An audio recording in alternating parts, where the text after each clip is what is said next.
Hey guys, my name is Brandon Quittem. I'm going to be exploring Bitcoin as a living organism here today. You're going to learn a lot, I promise that, and when you leave here today, you will never look at Bitcoin the same again.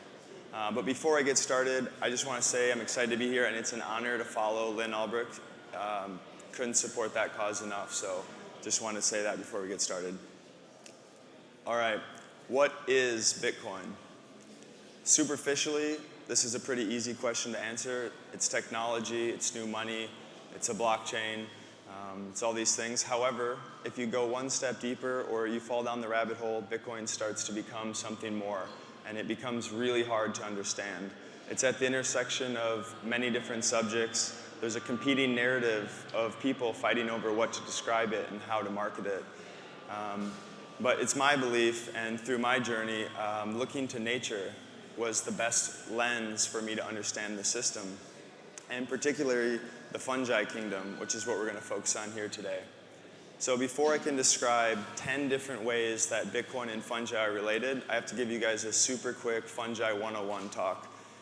So first of all, when people hear fungi, they think of mushrooms, and that's true. Mushrooms are in the fungi kingdom. However, it's much, much more than that. In fact, fungi have their own kingdom. There are more fungi than there are plants and animals combined. And fungi make up, the mushroom that we see is just the reproductive organ, but the real organism is underground. It's a one-cell-walled underground root system that most of us have never seen. And this mycelial layer is a decentralized brain. It sends information bidirectionally, it transports resources, and that's what we're going to be focusing on here today. A couple more things about fungi. The largest organism on our planet is a mycelial mat that produces the honey mushroom in Eastern Oregon. It's 3 times the size of Central Park. It's several thousand years old, and it's currently consuming a forest. So that's just a quick primer on fungi, and let's get to the presentation. There we go. So here is a picture of mycelium. This is that decentralized brain, decentralized network architecture. And at any given point, there are millions of little endpoints searching and exploring their environment. And together, they send information, they form a decentralized consensus on when to behave, or how to behave, when to reproduce, things like this. And Bitcoin follows a similar architecture. You know, there's a bunch of individual parts that make the whole. So we have our users, our full node users. They determine what software to run, and that enforces the consensus rules. We have exchanges and wallets who shepherd their users. We have miners who collect blocks, collect transactions to produce a block. And each of these different ecosystem participants together makes the Bitcoin network. And here's a couple examples of this same decentralized network architecture playing out throughout history. In fungi's case, they've been around for 1.3 billion years, which is a very long time. And in comparison, humans have been around for about 400,000 years. So we are a juvenile species with a lot to learn from our fungal elders. And you can see a couple examples here. We have dark energy, we have neurons, we have our current internet follows the same archetype.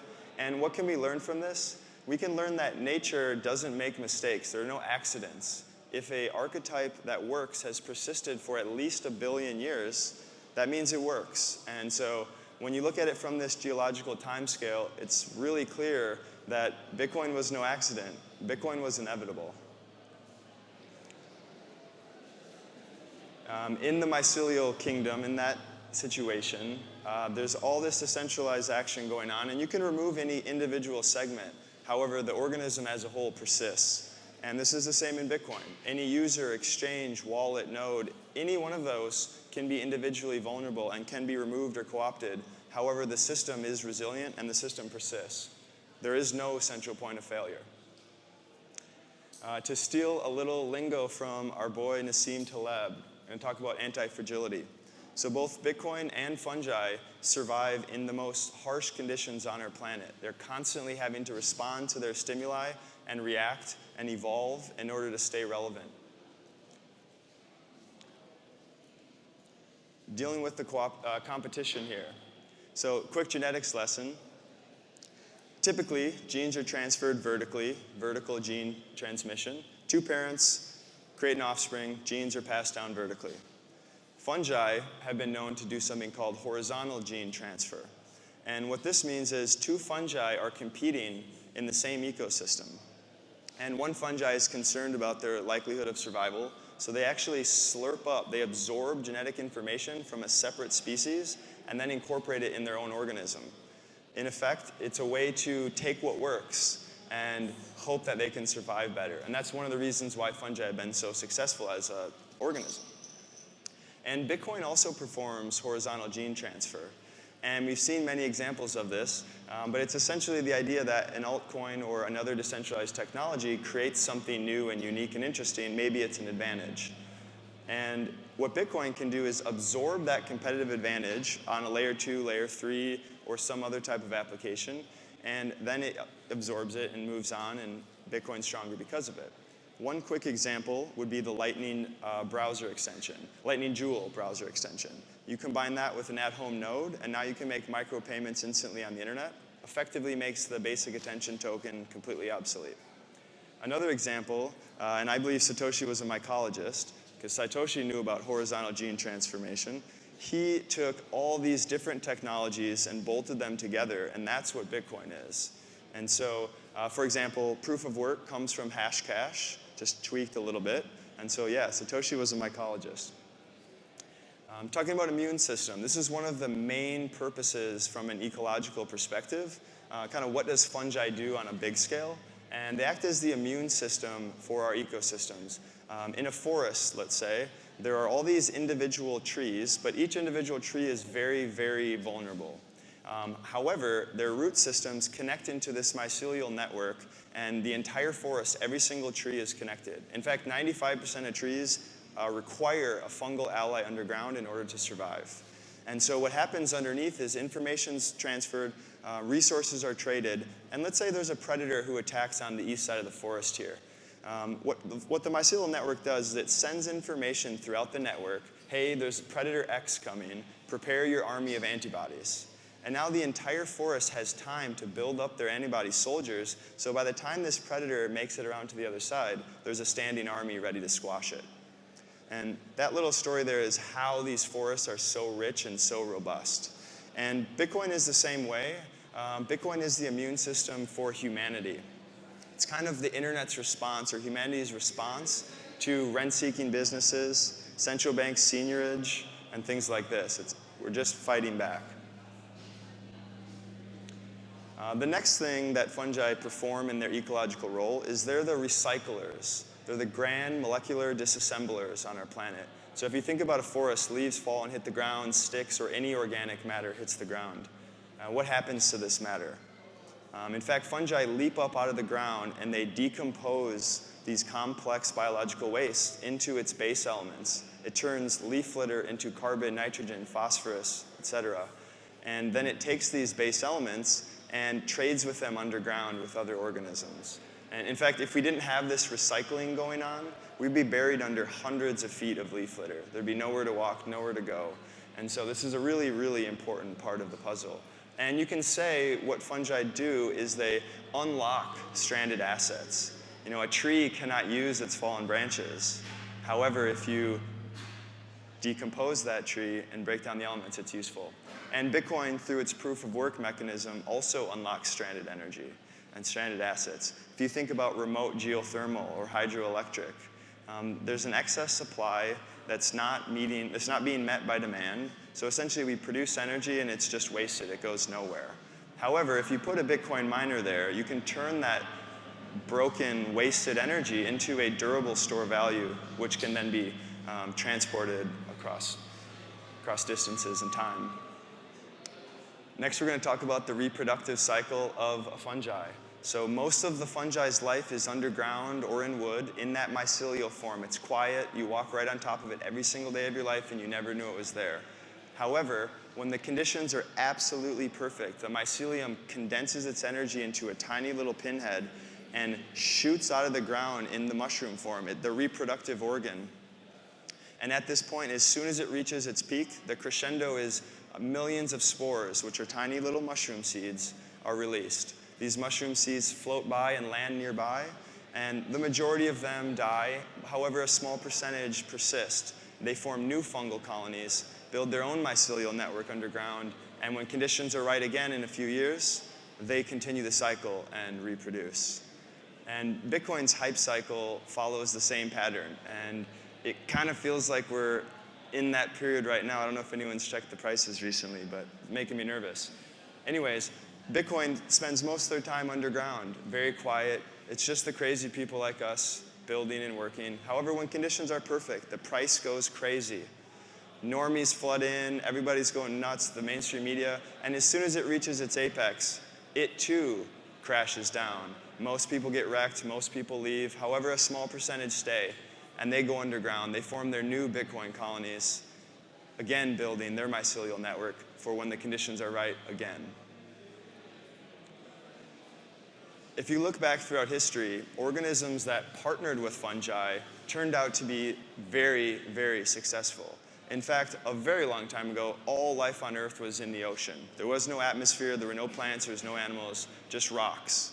And what happened was fungi left the ocean, bringing some very basic plants with it, and together they colonized the Earth. Plants exhale carbon dioxide, which then creates an atmosphere, and here we are. So plants all rely on fungi, and also early man relied on fungi in order to be successful.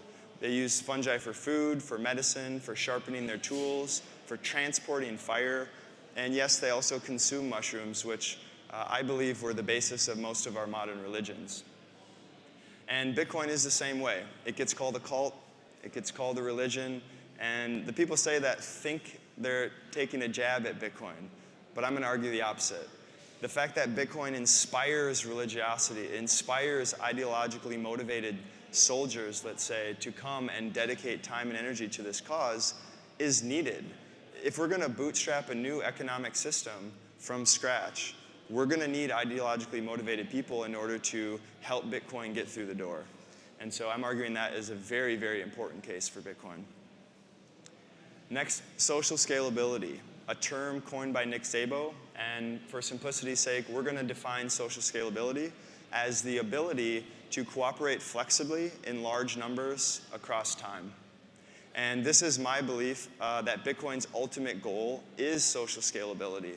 And fungi has already achieved this. If we go back to the forest analogy, none of these individual species could survive without the mycelium as that thread that binds everything together. And if you think about this, they also have this mycelium underground that holds water droplets. It's like a mesh network, and it stores water for in case of a drought. And so essentially they store value over time and release this value at a premium and resell it to their tree neighbors when times are tough. So it actually makes the forest more resilient. And essentially what's happening is it's a trust layer. It allows species to cooperate across species lines. So you think of it as an extension of trust. And if you think about Bitcoin from a social scalability perspective, the limiting factor for humanity is trust. So trust amongst humans, turns out, is very expensive. It also scales very poorly.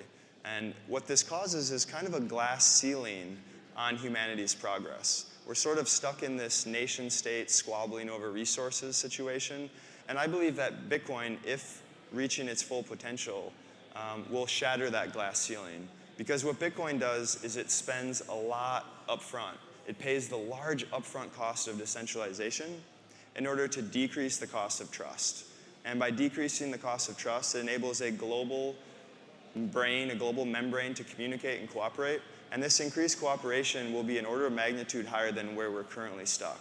And so that's my ultimate goal or ultimate vision of what Bitcoin really is. Lastly, we're going to talk about the slime mold. This is a favorite on Twitter anyways. So in this experiment, some scientists put little mushroom food at each of the Tokyo subway stations. So they essentially recreated Tokyo's subway with mushroom food. Each node is a stop in the subway. And then they released a slime mold into this space, and after 26 hours, the humble slime mold connected itself to all of these different nodes in the subway system, and the scientists discovered something. The slime mold created a more efficient subway network with better redundancy than the smartest engineers in Japan. A pretty sobering thought. And I don't say this to knock on the Japanese engineers. I'm sure they were world class. I say this because there's a lesson here, and that lesson is centralized hierarchical structures are not always the best way to organize. In fact, now in the information age, information's cheap. So we don't need to vertically align and put our smart people at top to make decisions. Instead, it's better to have a flat organization and push decision making and push complexity to the edge, where individual actors are touching or they're interacting with the ecosystem. They have more information. They are better suited to make those decisions. And that's kind of the lesson there. And Bitcoin is the same way. In Bitcoin land, there's a very, very dense, robust, boring base layer that is really hard to change. And this is really, really important because complexity is pushed to the edge. We can run experiments. We can play on the edge. Even Lightning Network. If Lightning Network completely fails in 5 years, it doesn't exist, it doesn't affect the Bitcoin protocol in any way. So again, complexity is pushed to the edge. And one last thing about this new architecture is it also resists corruption, which is one of Bitcoin's most important features that enables that base layer to be so secure and so robust.